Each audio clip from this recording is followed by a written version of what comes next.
예, 어제보다는 많이 즐거우신 것 같습니다. 근데 하도 쓸데없는 소리 많이 해요. 예, 오늘은 쓸데없는 소리 안 하고 쓸데있는 얘기만 하겠습니다. 어제 잠깐, 제가 원래 이제 교사 출신이다 보니까 예술과 복습을 늘 합니다. 잠깐 복습하고 들어갈게요. 어제 제가 드렸던 말씀은 이제 사도행전의 선교 모델 가운데 사도행전 1장 8절을 말씀드렸죠.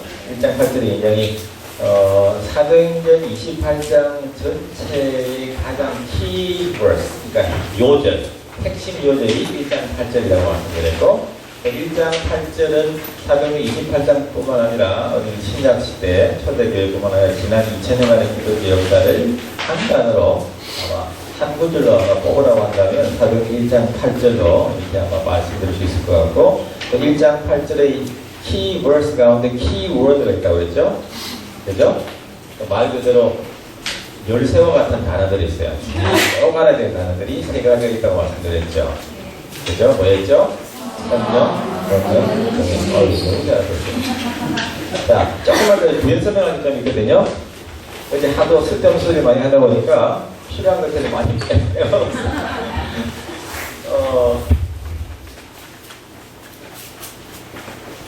1장 8절 예루살렘과 그 다음 뭐죠? 온 유대와 사마리아와 땅끝. 제가 또 어제 두 가지 중요한 단어를 눈여겨보았다고 말씀드렸죠. 모든 민족, 모든 족속이라고 하는 단어와 땅끝이라고 하는 단어, 그죠? 신약시대 때 예수님께서 갑자기 성천하시기 전에 갑자기 아차 내가 이걸 놓쳤구나라고 갑자기 생각한 사실이 아니고 구약에서부터 이 두 단어는 하나님의 선교의 뜻과 선교의 의지를 드러내는 굉장히 중요한 단어가 모든 족속, 열방, 땅끝이라는 표현들이에요. 사실 요거만 갖고도 성서 속에 나타나 있는 하나님의 선교의 뜻과 메시지를 찾아낸 내용으로만 해도 사실 몇 시간을 할 수가 있을 정도로 중요한 핵심 주제이긴 한데, 자, 여기에서 우리가 이제 살펴봐야 될 게 예루살렘 교회와 안디옥 교회인데, 예루살렘 교회가 조금 맛보기로 하다가 그냥 시간이 돼서 그냥 할 수 없이 그냥 끝냈는데, 오늘 안디옥 교회까지 조금 말씀드리고 세계 선교 역사 쪽으로 넘어가도록 하겠습니다.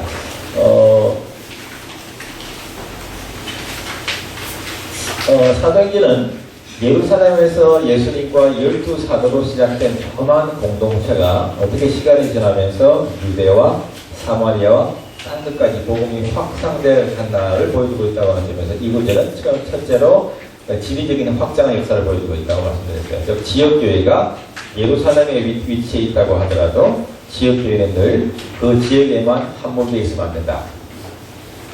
그죠? 비록 한 지역에 이한교회가 이 지역에 있기는 하지만 이 지역에만 함몰되어서 사마리아와 땅끝을 바라보지 못하면 안 된다고 말씀을 드렸어요. 또 어떤 지역교회는 한 지역에 있으면서도 땅끝만 너무 또 이제 집착하다 보면 자기 교회가 위치해 있는 지역사회를 향한 여러 가지 봉사와 섬김과 선교의 사명을 또한 잃어버릴 수도 있어요. 그죠? 결론은 뭐예요? 둘 다 해야 돼요. 동시다발적으로. 둘 다.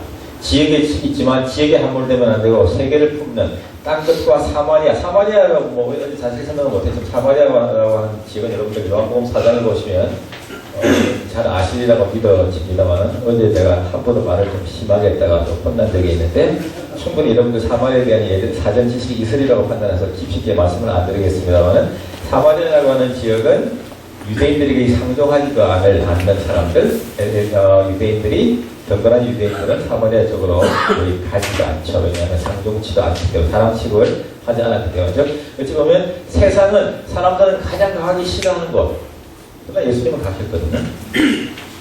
여러분들이 볼 때 어찌 보면 사람들은 가기 싫어하는 곳일 수 있지만 교회는 가야 돼요. 왜냐하면 교회는 한 지역에 우리만을 위해서 존재하는 공동체가 아니기 때문에 그렇습니다. 사마리아도 가야 돼요. 땅끝도 나가야 돼요.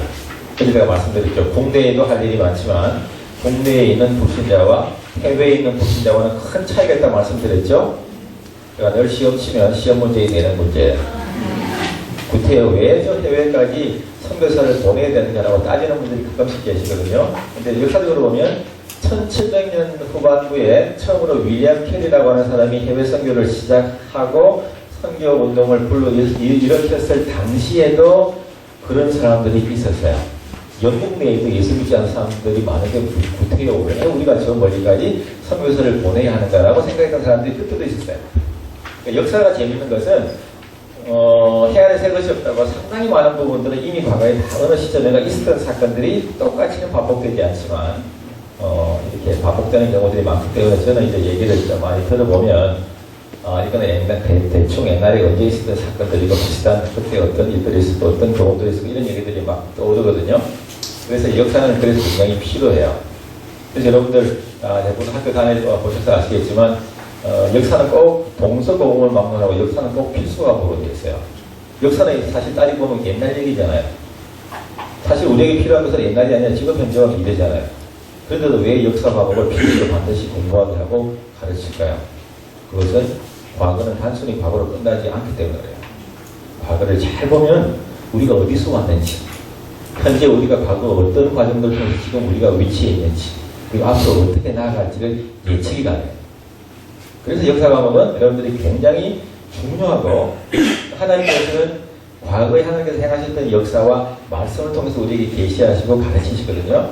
그러니까 말씀과 역사를 잘 공부하다 보면 하나님께서 우리 교회로 하여금 어떤 쪽으로 어떤 방향으로 이끄시고 가기를 원하시는가를 감을 잡을 수가 있어요. 별로 공감도 안 하시는데 제 설명이 부족한 탓으로 이야기했습니다. 자, 그래서 또 한 지역이 100% 복음화되고 그 다음 지역으로 넘어가겠다고 해석해도 안 된다고 그랬죠. 그렇게 해석하면 지금까지도 여전히 복음은 어디가 머물러 있었을 것이다? 예루살렘. 감사해요. A 플러스. 그렇게 해석하면 안 되고 동시다발적으로 유대와 사원의 땅끝을 다 품는 그런 의미가 선교적인 지평과 관심을 가지고 교회가 사역에 임해야 된다는 말씀을 드렸어요. 그리고 또 하나는 선교라고 하는 것은 예수님께서 한번 해보지 않을래 제안, 서제스천이 아니고 커맨드먼트라고 했어요. 명령이라고 했어요.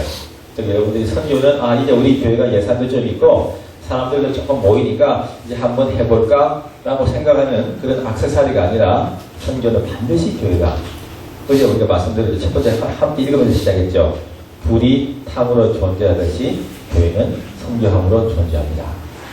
불이 탐으로 존재하듯이 이한 교회는 선교함으로 존재합니다. 여러분들 꼭 기억할 수 있게 되기를 바라고 또 하나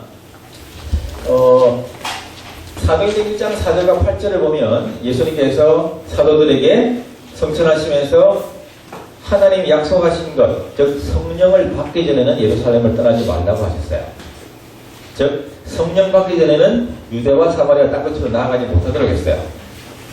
우리 중에 교훈이 있다면 선교는 하나님의 힘을 덧입어 어제 제가 세 중요한 단어 가운데 성령, 권능, 정인 제가 권능과 정인에 대해서 설명을 좀 했습니다만은 하나님께서 우리로 하여금 어제 성령은 제가 선교위험으로 나타났다고 말씀드렸어요. 신약시대가 그렇지만 특별히 사도행전에는 누가는 성령은 늘 선교 관련해서 성령의 역사를 늘 언급하고 있어요. 즉 성령의 역사가 굉장히 다양하고 많지만 그중에 우리가 꼭 놓쳐서는 안 되는 부분은 성령은 선교하시는 영으로 많이 나타난다. 특별히 사도행전에 여러분들이 꼼꼼하게 사도행전을 1장부터 28장까지 읽어보시면 그 두 부분만 갖고도 잘 읽어보시면 굉장히 흥미로운 관찰들을 많이 발휘할 수 있는데 찾아볼 수 있는데 성령은 선교하시는 영인데 1장 4절과 8절을 보면 성령 받기 전에는 떠나지 말라. 즉 어느 공동체가 이제 선교합시다. 선교해야 됩니다. 좋아요. 그러나 그렇게 단순하게 받아들이면 안 돼요. 성령은 선교영이시기 때문에 우리가 참으로 선교하기를 원한다면 기도하며 성령의 도우심을 간구해야 돼요. 그것이 사도행전 1장 4절과 8절에 주시는 교훈이기도 하고 좀 이따가 제가 오늘 안디옥 교회 쪽에 초점을 맞춰서 좀 말씀을 드리고 이제 세계 선교 역사로 넘어가려고 하는데 안디옥 교회도 보면 반드시 시작하시는 분이 선교예요. 성령이에요. 성령이 선교를 계획하시고 의도하시고 명하시고 인도하시고 이끌어가세요. 그러니까 절대 성령을 놓치면 안 되는데 꼭 그 성령의 역사는 무리가 모여서 기도할 때 임하세요. 여러분들 참으로 선교를 잘 하시려고 하면 기도부터 하셔야 돼요. 선교 역사에도 보면 놀라운 선교 운동이 나기에는 꼭 그 이전에 기도 운동이라는 걸 알 수 있어요. 기도 운동.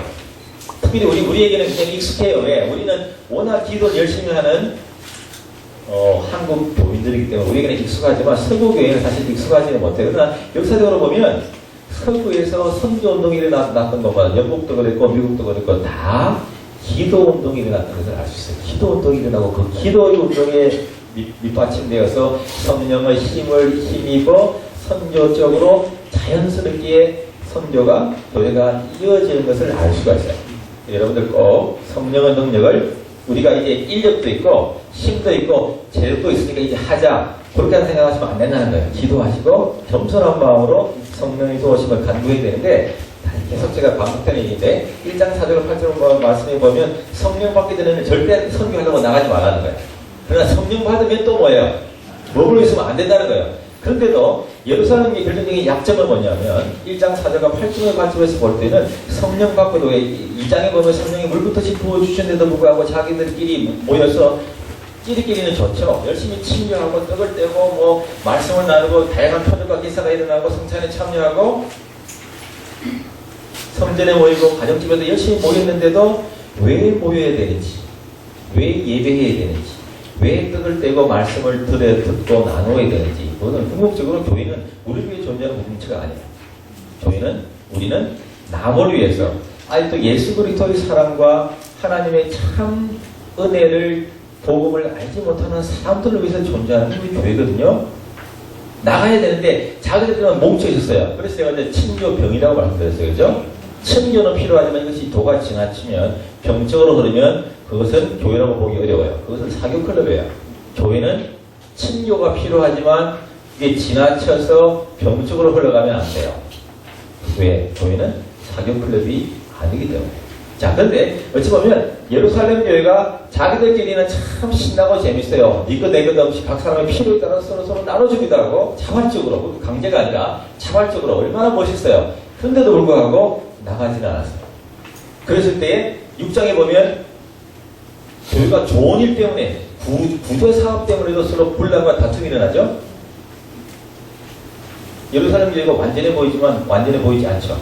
다툼도 일어나니까. 또는 이한교회 제가 보면 여러분과 혹시 다툼이 일어날 수도 있어요. 근데 나는 얘기를 안 해. 그래도 그럴 수 있다는 거예요. 왜? 예루살렘 교회도 그러니까. 왜? 우리가 완전하지 못하니까. 자, 근데 그런 문제도 생겨나고, 어제도 말씀드렸지만, 교회라고 하는 것은 사람들이 모이는 곳이고, 사람들이 모이면 힘이 있기 때문에, 이 힘을 써야 될 곳에 쓰지 않으면, 복음의 본질적인 부분에 쓰지 않으면, 복음의 비본질적인 부분 갖고 싸우고 다툼이 되나요? 그게 신기해요. 죄송합니다. 이 표현을 써서, 제가 미국에서 이민교회를 섬기거나, 또 한국에 제가 있는 교회를 또 보면, 교인들은 열심히 많은 다양한데 종사하고 참여하게 할 때 조용해져요. 일거리를 안 두면 엉뚱한 걸로 문제가 터져요. 쉽게 말하면 좀 뺑뺑이를 돌려요. 제가 보는 게 이제 거예요. 그게 참 신기해요. 또 우리가 신나잖아요. 우리를 위해서 존재하지 않으니까. 우리가 열심히 선교하기 위해서 섬기고 하면 굉장히 좋은데 문제는 이제 성령만 받고도 좀 좋은 것만 약속만 취하고 하나님의 축복에는 구약에도 그렇지만 늘 하나님의 선택과 축복에는 늘 책임이 따라요. 예루살렘 교회도 마찬가지예요. 하나님께서 그런 많은 은사와 능력들을 부어주셨는데 그 은사와 능력의 주 목적은 사마리아와 땅끝까지 나아가서 하나님의 사실 선교적인 관심사와 지평은 땅끝을 향하고 있는데 이 사람들은 자기들끼리만 멈춰있어요. 그랬을 때 6장에 다툼도 일어나고 어제 스데반 집사 어제 우리가 깊이 많이 생각해 봤죠? 7장에 스데반 집사의 순교 장면이 나오면서 그 다음에 8장 1절. 자, 한 번 더 봅시다. 8장. 자, 찾으셨죠? 8장 1절. 제가 7장 60절 한 번 더 읽어보고 어제 우리가 많이 묵상한 부분이니까 무릎을 꿇고 크게 불러 이르되 주여 이제를 저들에게 돌리지 마옵소서 이 말을 하고 뭐라고요? 잔이라. 자, 이제 여러분들이 충분히 아마 이해가 되시리라고 봅니다. 잔이라고 하는 이것이 무슨 뜻이었는지 초대교회에서. 그리고 또 하나는 이런 고백들이 초대교회 신앙 고백이기도 하고 초대교회 선교에 굉장히 중요한 강력한 선교의 도구였다. 초대교회한테 제가 조금 더 부연 설명하겠습니다만, 자, 그리고 자 봅시다. 사울은 그의 죽임 당번을 마땅히 여기더라. 그리고 그날에가 뭘까요? 그날이 무슨 날일까요? 그날은 스데반 집사가 순교당하는 날, 그죠? 그날에 예루살렘에 있는 교회에 큰 박해, 큰 핍박이 나서 사도들 외에는 다 유대와 사마리아 모든 땅으로 흩어집니다. 뭐가 일어나요? 그날에 뭐가 일어나요? 핍박, 큰 핍박, 박해. 그래서 여러분들 굉장히 외우기도 쉬워요. 여러분들 1장 8절을 다 아시죠? 1장 8절을 거꾸로 뒤집어 버리면 뭐가 돼요? 8장 1절 외울 필요 없어요. 그대로 뒤집어 버리면 돼요. 알겠죠? 자, 8장 1절 뒤집어 버리면 되는데, 그날에 큰 핍박 혹은 박해가 나서 예루살렘 교회에 큰 핍박과 박해가 나서 어떤 일이 벌어져요? 어디로 흩어져요? 유대와 사마리아와 어디로 흩어져요? 끝으로 흩어져요. 지금 포인트는, 제가 말하려고 하는 포인트는 예루살렘 교회가 흩어지기는 흩어져요. 근데 자발적으로 흩어지지 않아요. 뭐 때문에 흩어져요? 큰 박해, 핍박 때문에 흩어져요. 해석이 조금 다양할 수 있는데, 제가 적어도 이 본문을 갖고 암만 읽어봐도, 또 사도행전에 관한 이제 신약학자들의 주석이나 이런 것들도 많이 읽어봤는데, 예루살렘 교회가 자발적으로 유대와 사마리아와 딴 것으로 나가지 않은 건 분명해요. 핍박 때문에 흩어졌는데, 가정해 봅시다. 저는 그런 생각을 해봐요. 예루살렘 교회가 큰 핍박과 박해를 받지 않았더라면 유대와 사마리아 딴 것으로 흩어졌을까? 제 생각에는 안 흩어졌을 것 같아요. 우리에게 주는 교훈과 도전이 있다면, 하나님으로부터 성령 받으면 유대와 사마리아 딴 것으로 가라고 하는 성경 명령을 받았음에도 불구하고 예루살렘 교회가 이 명령에 순종하지 않을 때, 하나님은 스데반 집사의 순교와 뒤이은 예루살렘 교회의 큰 핍박과 박해를 통해서 사람들을 흩으시고 흩어진 자들이 유대와 사마리아 딴 것으로 복음을 전하거든요. 선교의 뜻과 사명을 하나님의 계획을 이렇게 이루어 가시구나를 알 수 있어요. 그렇다고 여러분들 다 혼나고 핍박받고 흩어지고 복음 전하는 얘기는 아니에요. 제가 판단해 볼 때는, 제 생각에는 교회는 하나님으로부터 많은 축복과 영적인 물질적인 축복도 받고 동시에 선교적인 사명과 책임도 동시에 부여받는데, 때로는 하나님으로부터 부여받은 선교의 사명을 잘 감당하지 않을 때는 때로는 하나님께서 극한적인 방법을 통해서 흩으시고, 또 흩어진 자들을 통해서 선교의 하나님의 뜻을 이루어 가시는 하나님의 모습을 발견하게 돼요. 이런 얘기하면 아멘하는 교육이 하나도 없어요. 핍박이지 않으니까 이해해요. 충분히 이해해요. 자, 근데 봅시다. 8장 며칠 보는 거 아니? 8장 4절. 자, 제가 읽겠습니다. 그 흩어진 사람들이 두루 다니며 복음의 말씀을 전할 때, 자, 흩어진, 그래도 참 예루살렘 교회가 그래도 저력이 있어요. 제가 봐서는. 왜? 보통 핍박 때문에 어려움 가운데 흩어지면 하나님은 정말 불만, 불평 또 할 만한데 그런 건 보이지 않고 흩어지면서 아차 싶었던데, 아차, 우리가 하나님께서 부여받은 선교의 사명을 망각했구나 알고 잽싸게 사마리아로 가죠. 복음을 전해요. 그래도 저녁 있는 교회예요. 가끔씩 교회들 보면 잘 나갈 때는 교회 멀리하고, 그죠? 그러니까 참 세상 사람들은 이해 못하죠. 잘 나갈 때는 승진도 잘하고 돈도 잘 벌고 사업도 잘 될 때는 교회를 멀리하고, 오히려 때로는 쫄딱 망하고, 건강할 때는 지 뜻대로 놀다가 건강 잃고 나서 주님께로 돌아오는 사람들이 많죠. 그래도 감사해요. 그래도 돌아오니까. 그러니까 참으로 지혜로운 사람은 뭐예요? 그러기 전에 그런 일 저기 알아서 하나님의 마음을, 아버지의 마음을 알아서 순종하는 교회, 아버지의 마음을 잘, 어머니의 마음을 잘 알아서 순종하는 아들, 딸이 더 지혜로운 자녀 아니겠어요? 그럼 여러분들이 달라요. 여러분들이 어떻게 하냐? 여러분들 자유예요.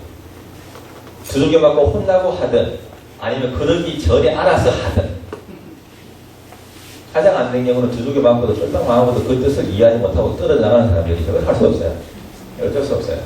그래도 예루살렘 교회는 저력이 있었는데, 자, 중요한 것은 이제 역사상 최초로 예루살렘 교회가 선교는 유대와 사마리아와 땅끝으로 흩어지긴 하지만 자발적인 선교의 모습은 아니었다는 거예요. 그러면 궁금한 게 하나 생기죠. 그러면 역사상 최초로 자발적으로 나가는 선교하는 교회의 모습은 어디일까요? 바로 나오는 안디옥 교회. 근데 이 안디옥 교회가 어떤 교회인 줄 아세요? 이 안디옥 교회는 이 예루살렘 교회에 흩어진 사람들이 흩어지면서 안디옥까지도 가고 베드게까지도 가고 사마리아에도 가면서 이 흩어진 사람들에 의해서 세워진 교회가 안디옥 교회. 자, 1절에 보면 사도들은 끝까지 안 가고 버티고 있죠. 예수님께서 주신 말씀에 불순종했을 때 핍박을 통해서 거꾸로 뒤로 가고 막 흩었는데도 사도들은 끝까지 안 가고 버티고 있어요. 주의 여기가 좋사오니. 애꿎은 교인들만 흩어져요. 가끔 그런 생각 해봐야죠. 우리 시목사님께서 목사님들 계시면 좀 불편할 수도 있는데 저는 한국에 아주 선교 지향적으로 목회하는 분들이 굉장히 많고 참 감사하고 존경스럽지만 한 가지 조금 안타까운 부분은 사도들이 솔선수범해서 나갔더라면 어땠을까? 선교 지향적으로 목회하는 분들은 많지만 애꿎은 부목사들만 주여 보낼 자가 얘니까 하고 내보내지 자기는 안 가거든요. 저는 세상은 교인들은 감동 먹기를 원한다고 봅니다. 담임 목사님이 선교 지향적으로 할 뿐만 아니라 본인이 내려놓고 나가는 모습을 보고 싶어요. 제가 너무 천진난만한지 모르겠어요. 그래야 한국교회가 돼요. 왜 자기는 안 가고 애꿎은 부목사만 보내요? 그런 생각 안 드세요? 네, 대답 안 해도 돼요. 그러니까 저는 그런 안타까움이 좀 있어요. 그런 선배들의 모습들을 보고 싶은데 그러면 사람들이 감동을 어쨌거나 그래도 예루살렘 교회는 전력이 있어서 이 사람들이 나가서 빌립이 사마리아 성까지 내려가요. 자, 사마리아는 아까 말씀드렸지만 그 유대인들이 사람 치료하지 않고 상용하지도 않던 지역인데 이 지역에도 가게 돼요. 자, 핍박 때문에 흩어졌고 그 다음에 쭉쭉쭉 내려가다 보면 여러분들 26절에 가보면 빌립 집사가 누구를 또 만나요? 에디오피아 내시를 만나죠. 이 에디오피아는 아프리카인 거 아시잖아요. 그죠? 에디오피아 내시를 만나는 자, 사마리아도 가고, 에디오피아 내시인데, 에디오피아가 어디? 여러분들, 내가 지도가 지금 보여드릴 수 없지만, 그 로마 제국은, 로마는 지중해를 마치, 안정원처럼 감싸고 있는 것이 로마 제국의 이제 모습이에요. 근데 로마 제국에서 땅끝이라고 하는 표현이 어디일까? 이제 다음 질문은 땅끝이라고 어제는 이제 모든 족속 민족에 대한 말씀을 드렸는데 땅끝이라고 하는 표현은 성경에서 첫째는 당시 로마의 수도였던 로마 제국의 수도였던 로마를 뜻하기도 하고 또 스바나 서쪽 끝인 스페인을 뜻하기도 해요. 전통적으로 또 하나 해석이 있어요. 그 해석은 뭐냐면 남쪽 끝으로 쭉 내려보면 어딜까요? 그것이 바로 에티오피아. 그래서 복음이 핍박 때문에 흩어지고 사마리아뿐만 아니라 에티오피아 내시에까지 복음이 전해졌다고 하는 사건을 가리켜서 어떤 신약학자들은 땅끝까지 복음이 편만하게 전했다고 하는 것의 예언에 대한 성취로 해석하는 것들도 있어요. 저도 거기 공감하는 편이에요. 지도를 보면 그렇게 돼요. 에티오피아가 맨 남쪽 끝이 에티오피아겠죠. 또 하나, 제가 지난번에 지리적인 확장을 말씀드렸는데 인종적으로 다양한 족속들이 하나님의 공동체에 들어오기 시작해요. 모든 족속이라는 늘 염두에 두고 있어야 되는데 하나님은 유대인들을 사랑하시지만 이스라엘만을 위한 하나님이 아니에요. 아브라함의 한 사람의 선택을 통해서 열방, 모든 족속, 땅끝까지 구원하기 위한 하나님의 뜻과 사명과 부르심이 창세기 12장 1절부터 어제 나왔다고 이미 말씀드리지 않았습니까? 마찬가지로 시간이 지나면 지날수록 다양한 족속들이 사마리아도 땅끝인 에티오피아도 아프리카 흑인도 하나님의 공동체들 다양한 족속들이 어디 찾지는 않았지만 계시록 7장에 보면 여러 다양한 족속들이 하나님 어린 양 예수 그리스도 앞에 가서 주님을 찬양하고 높이는 구원의 하나님을 찬양하는 모습들이 기록되어 있는데 그런 약속의 성취들이 하나씩 둘씩 이루어지기 시작합니다. 그 모습들을 여러분들이 볼 수 있어야 하고 자 그 다음에 또 하나 여러분들 9장 몇 절을 보는 거 아니? 9장 31절 보겠습니다. 9장 31절.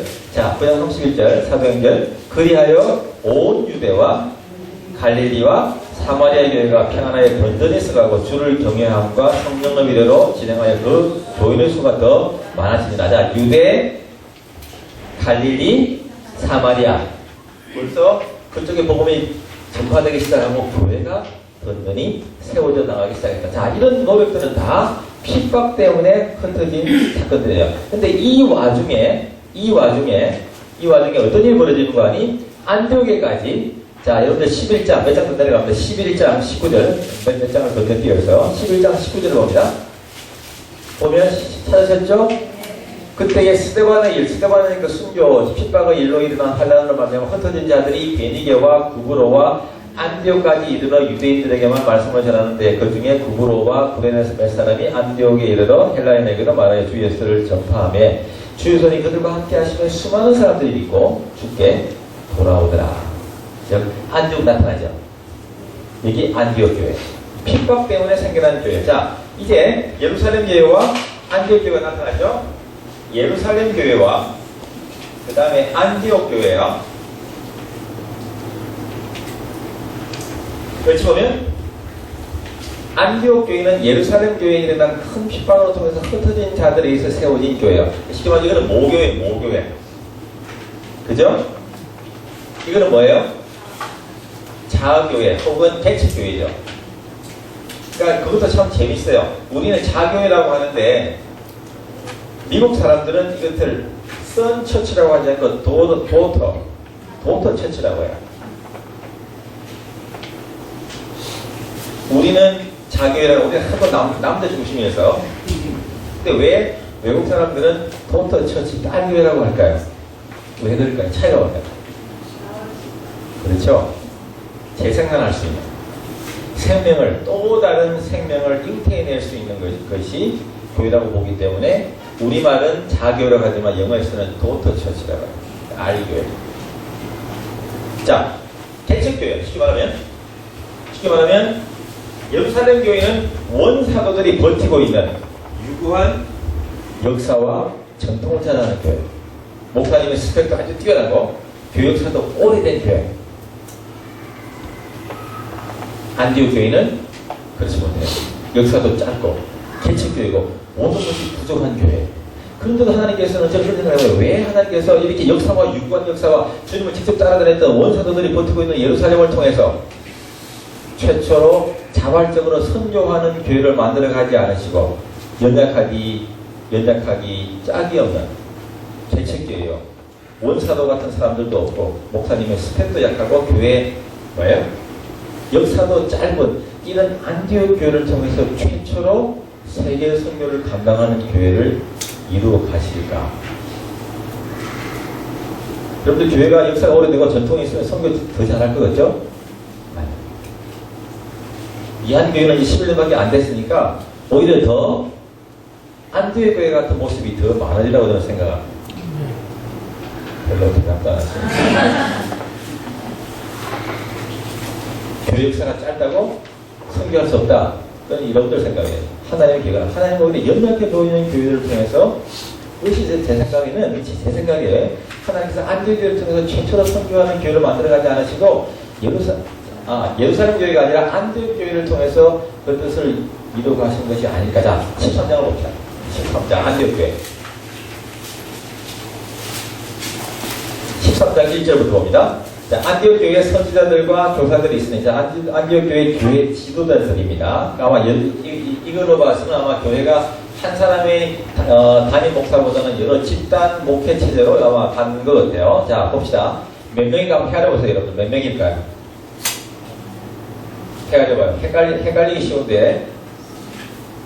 자, 대답하지 마세요. 혹시 틀릴 수 있으니까. 속으로만 생각하시고. 자, 첫째, 바나바. 니게르를 하는 시몬, 구레네 사람 루디오, 분봉한 헤롯의 저동생 마나임과 사울. 몇 명이에요? 5명이죠. 5명. 왜 헷갈리는지 그거는 헷갈리시면 안 돼요. 5명인데 재밌는 것은 바나바는 가장 고참인 거예요.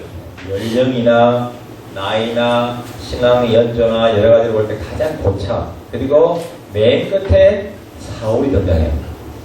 가장 신앙연주도 약하고 최고참과 최신참을 묶어서 선교사를 보내게 되는데, 자, 어쨌거나 이 5명의 지도자 가운데, 자, 봅시다. 니게르라고 하는 이름이 재밌어요. 니게르라고 하는 시몬. 니게르라고 하는 이 여기서 나온 단어가 여러분들 알죠? 니그로, 나이지리아. 니게르, 나이지리아, 니거. 무슨 뜻일까요? 피부색이 검다는 뜻이에요. 그러니까 흑인일 가능성이 높죠. 피부색이 벌써 유대인이 아닌 피부색이 까만 사람이 등장해요. 그 다음에 구레네 사람, 구레네, 영어로는 사이루인이라고 하는 사이루인. 구레네 사람 누구요? 구레네가 어디일까요? 학자들은 조금 이견이 있지만 구레네는 아프리카 최북단의 리비아로 봅니다. 리비아. 지난번에 가다피, 독재자 가다피가 추출당했던 아시죠? 리비아. 아프리카 북부. 이쪽은 피부색이 까맣진 않고 거의 구릿빛에 가까운 그쪽 역시 이제 아프리카가 굉장히 여러분 기독교 역사가 아프리카 굉장히 오래됩니다. 여러분 아프리카 여러분 갔다 오시지만 우습게 보시면 안 돼요. 기독교 역사가 굉장히 오랜 지역입니다. 초대교육 때부터 아프리카를 우습게 보시면 안 된다 말씀을 드리는데, 자, 그 다음에 분봉왕 헤롯의 젖동생 마네. 누군지는 잘 몰라요. 왜냐하면 신약성경이 이곳 외에는 다른 곳에 나타나지 않기 때문에. 그러나 학자들의 연구에 의하면 아마 헤롯의 젖동생이라고 하는 표현을 봐서는 그 당시 사회의 계층적인 면에서 볼 때 하류계층, 중류계층, 상류계층 중에서 어디에 속한다고 볼 수 있을까요? 최상류계층에 속한다고 봐요. 그래서 이것은 그 당시 복음이 얼마나 편만하게 다양한 인종적으로 다양한 계층, 지금 최상류계층까지 복음이 굉장히 편만하게 침투에 들어간 예로 이것을 해석하는 또한 결정적으로 중요한 포인트는 뭐냐면 굉장히 인터내셔널한 멀티 에스닉 다인종, 다족속 혹은 굉장히 국제적인 리더십을 갖고 있는 교회 형태가 안디옥 교회였어요. 자, 근데 이 안디옥 교회 2절 봅니다. 주를 섬겨 금식할 때 늘 금식하며 기도하는 교회였죠.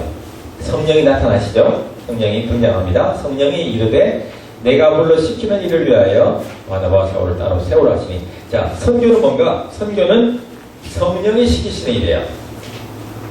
선교는 성령이 하나님께서 불러시키는 일이시고, 또한 선교는 뭐냐? 한때 그런 말들이 있었어요. 모든 사람, 예수 그리스도를 모시는 모든 사람은 다 선교사다. 그렇지 않아요? 공동체를 통해서 따로 세움받은 사람이 선교사예요. 내비게이터 구호, 사실 제가 내비게이터 출신인데 내비게이터에서 그렇게 가르쳤어요. 그리스도를 가진 모든 사람은 선교사가 틀렸어요. 그리스도를 가진 모든 사람은 전도자, 예수의 정된 사람을 살도록 부름받았지 선교사는 아니에요. 이 구절을 보면 선교사는 공동체를 통해서 따로 세움받은 사람이 선교사예요. 알겠죠? 그렇지 않으면 헷갈려요. 다 선교사라고 하면 선교사가 어디 있겠어요?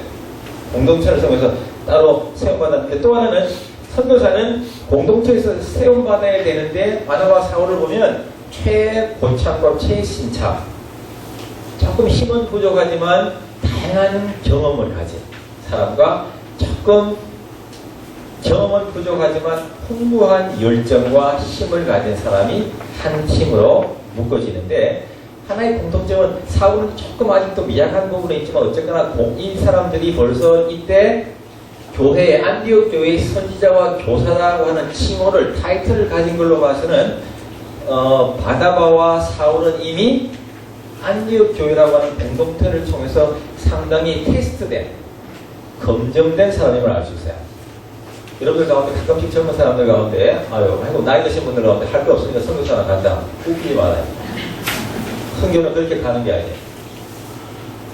공동체를 통해서 사역에 대한 분명한 열매가 확인된 사람, 공동체에서 열매가 확인되고 검증된 사람을 공동체에서 선별해서 안수하고 파송해서 보내받는 사람이 선교사예요. 혼자 독불장굴로 가서 선교사다, 그런 사람들이 문제를 많이 일으킬 가능성이 다분해요. 그렇게 생각하시면 안 된다는 거예요. 적어도 사도행전 13장에 보여주는 우리에게 선교 모델이 있다면 공동체를 통해서 검증된 사람, 그리고 사역에 대한 구체적인 열매가 확인된 사람을 보내요. 가끔씩 한국에서 사고치고 선교사 나가는 분들이 계시죠. 그건 말도 안 되는 소리예요. 녹음하기 때문에 자세하게 그냥 이해가 안 되겠습니다. 자, 알겠죠? 굉장히 중요한 사울과 바나바 사울을 따로 세우고, 자, 교회가, 안디옥 교회가 성령의 명령에 순종해서 금식하고 간절히 기도하고 두 사람에게 안수하여 선교사를 보냅니다. 이것이 안디옥 교회 선교사 파송 모습인데, 예루살렘 교회와 달리 핍박 통해서 억지로 흩어지는 게 아니에요. 자발성. 선교는 자발성이 굉장히 중요해요. 여러분들 억지로 선교하라고 하시겠어요? 못해요. 아니, 안 해요. 선교는 속에서 우러나오는 자발성이 굉장히 중요해요. 가끔씩 저도 상담을 받아보는데, 교육자들 가운데 선교사로 간다고 하는 사람이 이것 따지고 저것 따지고 제가 가지 말라고 그래요. 당신 안 가도 갈 사람 많으니까. 이것 따지고 저것 따지고 하면 선교사 없잖아요. 자녀 교육 따지고 거기서 뭐 위험하고 안 위험하고 따지고 자녀 교육 어떻게 시킬지 안 시킬지 그런 사람은 선교사를 가면 안 돼요. 그 사람은 선교 선제도 오는 사람이에요. 초대교회로부터 또한 우리가 오늘 이제 다루겠지만 시간이 있을지 모르겠습니다. 선교는 이제 400년 창세기 12장에서 말씀드렸죠. 본토한 친척 아비집을 떠나는 것이고, 지금 가장 편안하게 안전하게 살 수 있는 것들을 내려놓고 확실한 것들을 내려놓고 때로는 불확실해 보이지만 하나님의 명령이 있고 약속의 말씀이 있게 따라가는 것이 선교예요. 알겠죠? 내 따질 거 다 따지고 계산기 다 튀겨보고 그런 사람은 선교사를 보내도 안 되고 가서도 안 되고 가도 그 사람들은 제대로 할 수도 없어요. 그 사람들은 할 수가 없어요. 공부에서도 한 번도 못 갈 사람들 위에 다 계산하고 따지고 가니까 저는 지금까지 한 번도 계산해보고 사역지를 옮겨본 적이 없어요. 하나님 인도하시는 대로 그것이 어느 곳이든 늘 지금까지 그렇게 갔어요. 안 믿으시는 것 같은데. 우리 선배들도 그래도 저도 그래요. 제가 잘나서가 아니라 우리 선배들 다 그렇게 했으니까 하나님 가라시는 가는 거지. 내가 뭐 따지고 저도 미국에서 공부하시고 선교사로 갈 때 따지고 했으면 선교사로 갈 이유가 없죠. 저는 갈 것도 있었어요. 이렇게. 그래도 안 갔어요. 하나님 약속 때문에 선교사로 간 거지. 물론 치료해야 될 희생과 대가는 있어요. 저도 선교사 요즘에서 짧은 3년 6개월이라고 하는 기간 동안 빡세게 일한다고 했지만 우리 큰아이가 거기서 결핵 걸렸고 둘째아이가 팔이 부러져갖고 잘못 붙여갖고 수술 잘못해갖고 휘어지고, 예를 들면 이런 하나님께서 제게 일을 통해서 깨닫게 하시는 것이 있어요. 네가 책으로만 공부했지. 현장의 선교사의 아픔이 얼마나 큰가를 직접 깨닫게 해서, 물론 이 외에도 더 있어요. 내가 할 얘기가 많지만 이거 하다 보면 얘기를 하고 못하지만 그러나 어찌 얘기했어요. 아, 그렇구나. 때로는 참 나에게서 최고로 좋은 참으로 소중한 복음이 있고 하나님이 있기에 순종하고 말씀을 쫓아서 나가는 것이 내가 계산한 걸 다 따지고 하면 선교사를 못 나가요. 어떻게 해요? 근데 제 생에 있어서 가장 제가 현명한 지혜로운 선택이 있었다면 선교사로 간 결정이었고, 또 이상하게 선교사로 제 생에서 짧은 3년 6개월이라고 하는 시간을 하나님께 드렸더니 갔다 온 이후로 하나님께서 얼마나 제 모든 한국에 들어온 이후에 길을 순적하게 잘 인도해 주셨는지 알 수가 없어요. 저는 조그만 거 하나 드렸더니 하나님께 제 삶 속에서 얼마나 많은 일들을 순적하게 인도해 주셨는지 이걸 가정하라고 몇 시간 들을 수 있어요. 제 계산하지 않고 하나님을 먼저 조금 앞세웠더니 하나님께서 더불어 주시는 것들이 너무 많아요. 우리 아이들에게도 그렇고 제 개인적인 사역이나 뭐 제 직장도 그렇고 할 얘기들이 너무 많은데 느끼는 게 있어요. 하나님은 결코 우리가 하나님께 드리는 헌신을 그냥 헛되이 받지 않으시구나.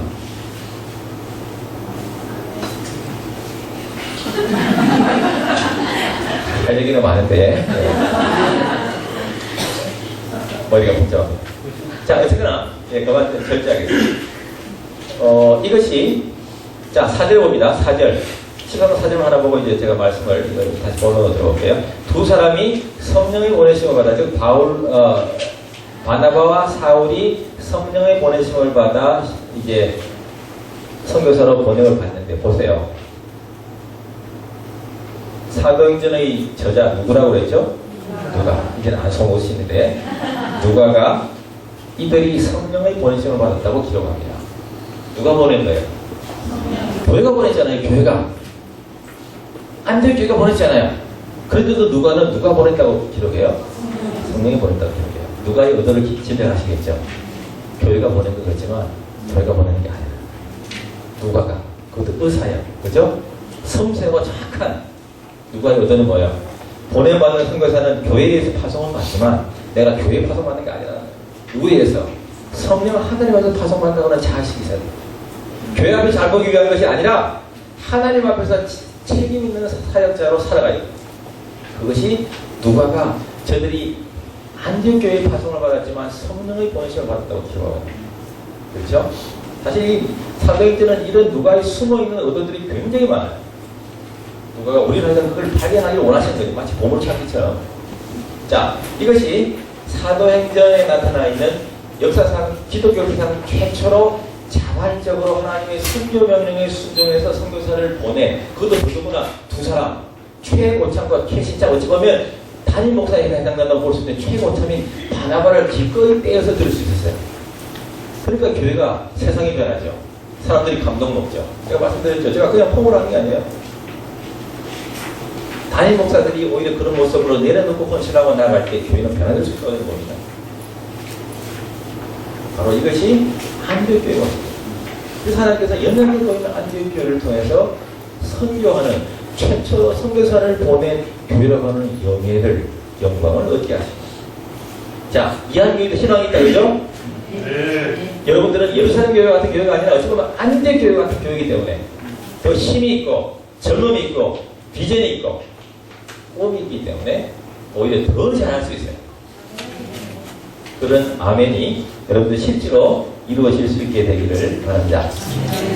자, 그 다음에 할 게 많은데 이거는 사도행전을 건너뛰고, 자, 그것이 이제 안디옥 교회의 모습이고, 안디옥 교회는 이제 교제 3페이지 넘어가보면 세계 인구가 나옵니다. 쭉 보시면 여러분들 다 보시면 좋은데 내가 통계치를 많이 가져왔는데 이거는 뭐 필요 없고 4페이지로 넘어가보면 도표 하나로 끝내겠습니다. 도표 하나로 4페이지 도표를 보면 세계 종교 1800년부터 1800, 1900, 2000, 2015년 자 나왔는데 지금 현재까지 최근 통계 이거는 IBMR이라고 하는 세계 기독교 통계를 주로 다루는 그 아티클에서 뽑아낸 그래서 제가 그래프로 우리 큰아들이 잠깐 군에서 나와 있길래 여박있길래 제가 수학을 잘하기 때문에 시켜서 급하게 족쳐가지고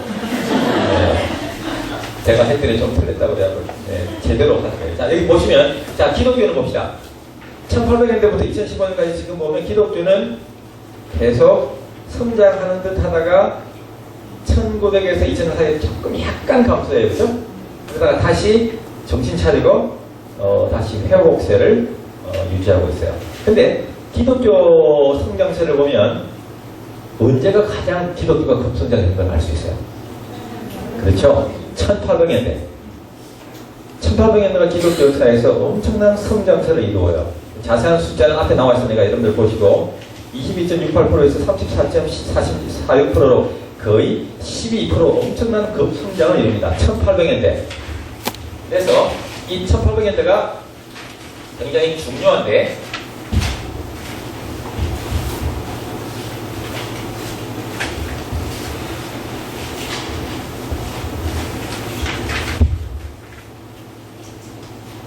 (1800년대) 혹은 19세기는 1801년부터 1899년까지예요.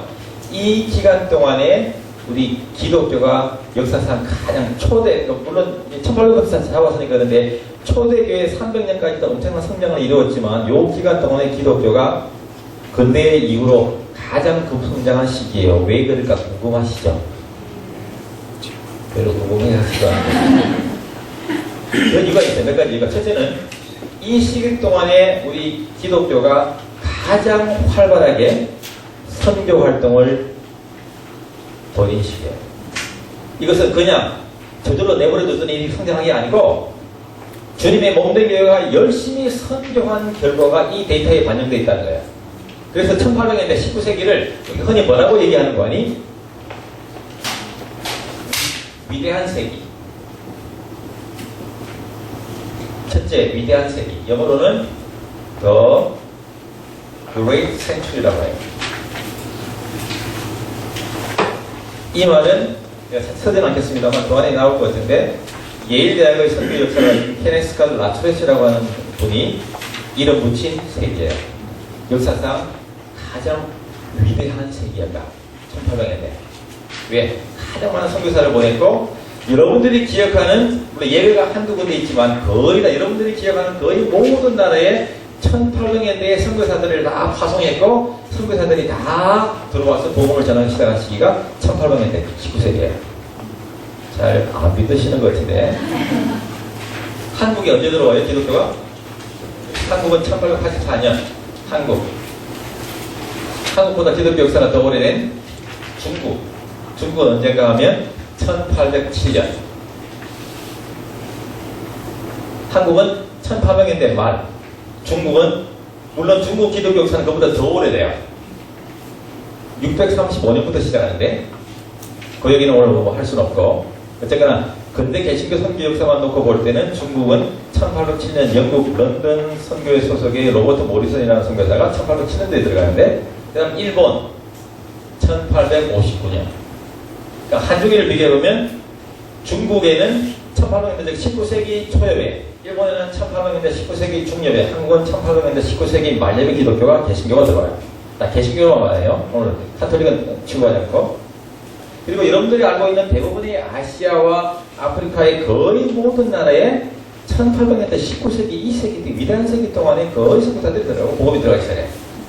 그래서 이 시기 동안에 엄청나게 많은 선교사들이 보냄을 받아서 그 열매가 나와 있고, 또 하나, 그래서 이 시기를 위대한 세기 혹은 선교의 세기라고 하잖아요. 선교의 세기. 미셔너리 센츄리. 이거는 구스타프 바라넥이라고 하는 분이 이제 몇 필름 붙이는데, 또 하나는 선교회를 통한 선교의 세기라고도 해요. 너무 많으니까 빼고, 자, 합치겠습니다. 우리 통합측이니까, 그죠? 1번 더하기 2번 하면 어떻게 되죠? 그렇죠? 위대한 선교의 세기 혹은 선교의 위대한 세기가 나와. 그래서 여러분들이, 아하, 1800년대 19세기는 가장 활발한 개신교의 선교사 파송과 선교사들이 보냄받은 선교사들이 열심히 전 세계 곳곳에 흩어져서 선교했구나. 그리고 그 열매가 이 통계처럼 1800년대 엄청난 교회의 성장을 기독교의 성장을 이루어왔다는 걸 알 수 있어요. 자, 그 다음에 이슬람을 보겠습니다. 이슬람도 사실 뭐 몇 시간을 떠들어야 되는데, 자, 이슬람을 보면, 자, 이슬람은 사실 1800년대는 별로 뭐 존재가 미미했어요. 1800년대는 이슬람의 존재가 3위예요, 3위. 오히려 힌두교가 2위였고, 그죠? 그러다가 1900년대로 들어오면 순서가 뒤바뀝니다. 이슬람이 2위로 올라가고, 힌두교는 3위를 쳐주고, 불교는 늘 밑에서 헤매고 있어요. 그러니까 불교는 신경 쓸 게 없어요. 우리끼리 얘기지만. 늘 그냥 그 모양이에요, 불교는. 힌두교도 거의 뭐 인도 중심에, 혹은 인도 사람들 중심에, 인도와 네팔과 이쪽 중심에 거의 뭐 현상유지예요. 눈여겨볼 것은 이슬람이에요. 여러분들 뭐 이슬람에 대해서 많이 들어보셔서 아시겠지만, 이 도표만 보더라도 이슬람에 대해서 우리가 눈여겨볼 수 있거나 생각이 드는 것은 1800에서 1900까지 기독교가 급성장할 동안에 이슬람은 거의 존재가 미미했는데, 문제는 그 다음 세기예요. 1900에서 2000년, 요 1000년을간 동안에 기독교가 조금 약간 주춤하는 사이에 이슬람이 급성장을 올라옵니다. 12.53%에서 21.21%가 넘어요. 이때가 급성장합니다. 근데 이 통계 자료는 2015년 현재 이슬람이 2000년 이후에도 가장 성장세가 높죠. 근데 문제는 2030년, 2050년에 가면 어떨까 하는 거예요. 어떤 미래학자들 얘기는 2030년, 2050년 가면 이슬람 인구가, 무슬림들의 인구가 기독교인들의 인구를 따라잡을 것이라고는 그런 미래학자들의 예측이 있어요. 물론 감사한 것은 미래학자들의 예측은 거의 다 그때 가보면 안 맞아요. 안 맞기로 하는데, 어쨌거나 이슬람의 급성장세를 눈여겨볼 필요가 있어요. 이슬람의 그런 급성장세의 주 원인이 뭔가? 첫째는 축성에 의한 성장이에요. 이슬람은 부인을 몇 명까지 둘 수 있나요? 무슬림들은 4명. 물론 돈 있으면 더 둘 수도 있고, 돈 없으면 4명까지 못 둘 수도 있어요. 혹시 우리 자매들 가운데 이제 무슬림하고 결혼하려고 하는 사람 꼭 확인해야 돼요. 내가 몇 번째 부인인가. 아니면 앞으로, 첫 번째라고 해서 앞으로 몇 명의 부인들이 더 들어올 것인가. 그래서 그걸 생각하고 결혼하는 생각이지. 함부로 하면 큰일 나요. 4명을 두기 때문에 한 부인에게서 2명을 얻는다고 하면 이슬람, 무슬림들의 성장률을 보면 서구는 거의 10%에서 1.2%, 한국도 그 정도밖에 안 되는데, 한국도 거의 서구형 타입으로 이제 진입한 상황 가운데 있는데, 이슬람은 거의 낮으면 7%, 높으면 9%, 평균 거의 8%가 돼요. 그러니까 이슬람은 무슨 얘기야? 가만 놔둬도 어떻게 된다는 거예요? 성장한다는 거예요. 그러면 기독교는 어때요? 결혼하신 자매들 좀 있으시죠? 우리는 결혼도 잘 안 할 뿐더러 결혼하고서도 아기를 하나밖에 안 낳으려고 그래요. 저희 집사람 하나밖에 안 낳겠다고 그래서 둘 갖기 위해서 혼났는데, 지금은 감사하지만, 집사람이 좋아하지만, 사실 따져봐요. 여러분들 믿는 가정에 태어나서 한 사람 한 사람 1대1로 만나고 최소한 둘을 낳아야 본전 아니에요. 나가서 전도도 안 하면서 최소한 둘이 만나고 둘은 낳아줘야지. 본전치기 아니에요. 본전치기. 나가서 전도하는 고사하는 하고서라도 결혼해서 둘도 안 하면 말이 돼야 안 돼요. 반응이 차가운데. 어쨌거나 이슬람은 출생의 성장이 겁나요. 지금 유럽에서 볼 수 있는 여러분들 무슬림들의 문제는 복합적으로 요인이 있긴 합니다만, 일단은 시간이 지나면 지날수록 점점 더 심각해질 수밖에 없어요. 왜? 출생을 해서 계속 생산해내니까. 그 다음에 그러면 이슬람이 선교하지 않을까? 이슬람에서는 선교를, 이슬람 포교 활동을 다와 혹은 다구아라고 하는데, 다와 혹은 다구아. 무슬림들 선교 많이 합니다. 여러분들 생각하는 이상으로 많이 해요. 그래서 이런 그러니까 출생의 성장도 이슬람 일생 성장 선교도 많이 하고, 제가 미국에서 공부할 때 저는 이제 미국에서 이제 이슬람에 대한 공부를 사실 많이 했어요. 제가 거의 부조공처럼 이슬람 공부를 했는데, 왜냐면 그 이유는 저는 이제 미국에서 그 9.11 월드 트레이드 그 트윈타워 무너지기 전부터 이슬람을 공부한, 선교 역사를 공부하다 보면 이슬람에 대해서 공부를 안 할 수가 없거든요. 왜냐하면 제가 공부해 보니까 기독교가 한 번도 타전과 맞닥뜨려서 땅을 빼앗겨 본 적이 없어요. 늘 타전과 맞닥뜨려 늘 기독교는 늘 승승장구했는데, 기독교 역사상 유일하게 타전교와 맞닥뜨려서 기독교가 땅을 빼앗겨 본 적이 유일하게 딱 한 번. 누굴까요? 이슬람. 그런데 이슬람이 찾아오는 대부분의 지금 나라들이, 지역들이 대부분 초기 굉장히 중요한 기독교 지역들. 그런데 지도로 PPT 자료가 있는데 수업 시간에 가끔씩 제가 사용합니다만, 오늘은 이슬람에 대해서 하는 게 아니니까. 어쨌거나 그래서 여러분들이 이슬람에 대한 관심을 굉장히 많이 가지셔야 되고, 특별히 이슬람 치하에 들어가 있는 기독교인들에 대한 관심과 기도가 사실 절대로 필요해요.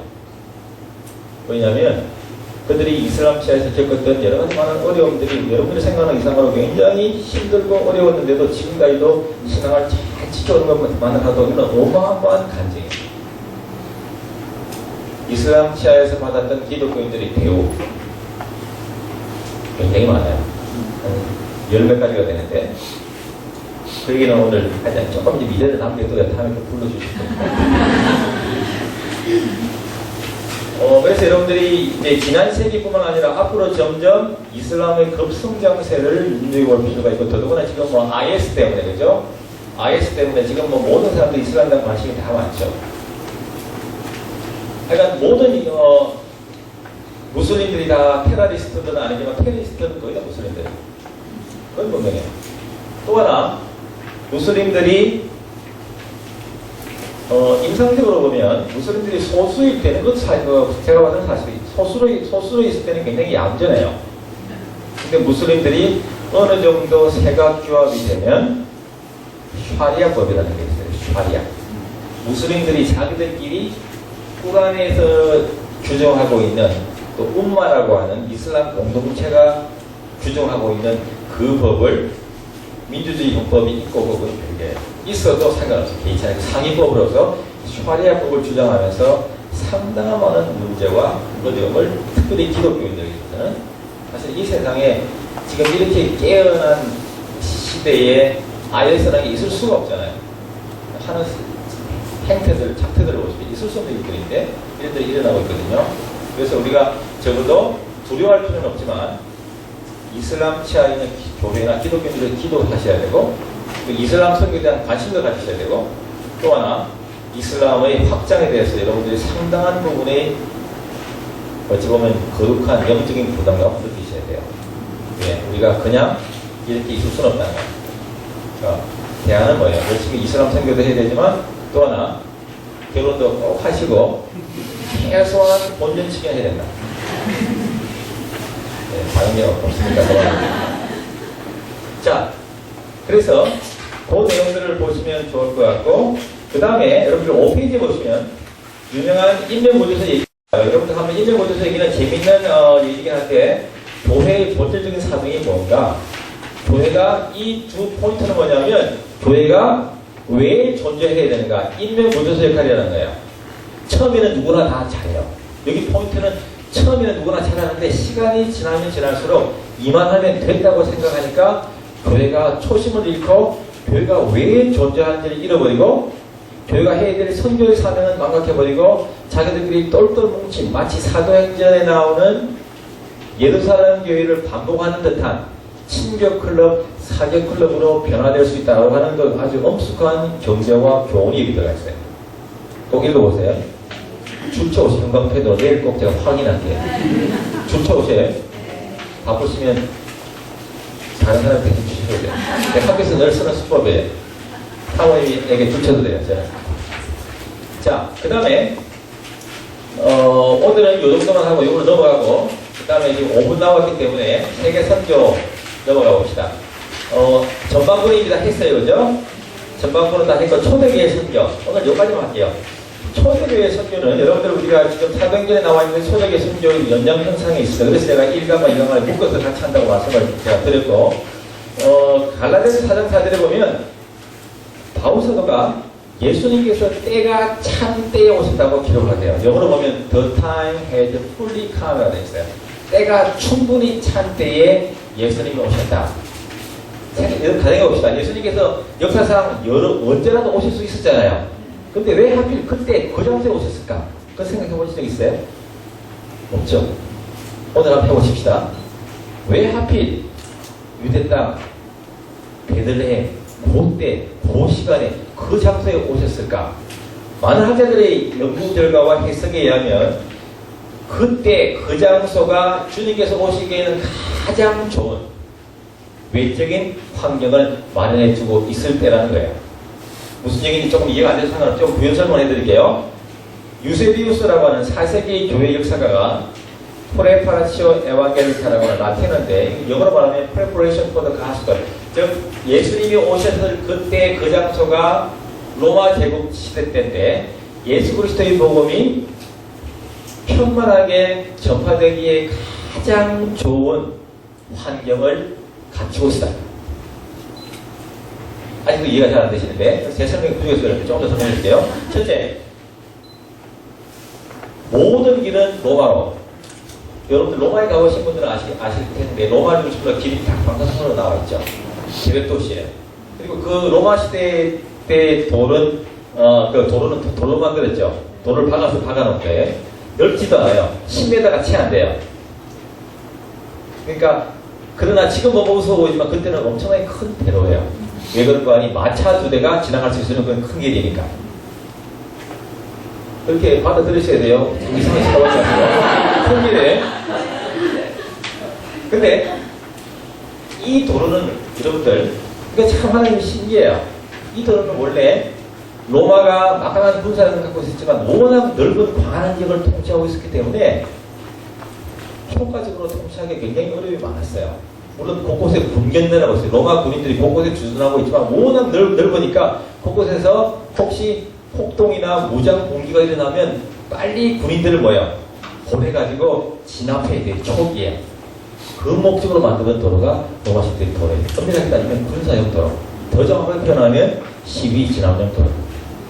근데 하나님께서 이 도로를 초대교회 증거자들이 복음 전파가 용이하도록, 여러분들 도로가 안 닦여 있으면 이동하기 어렵잖아요.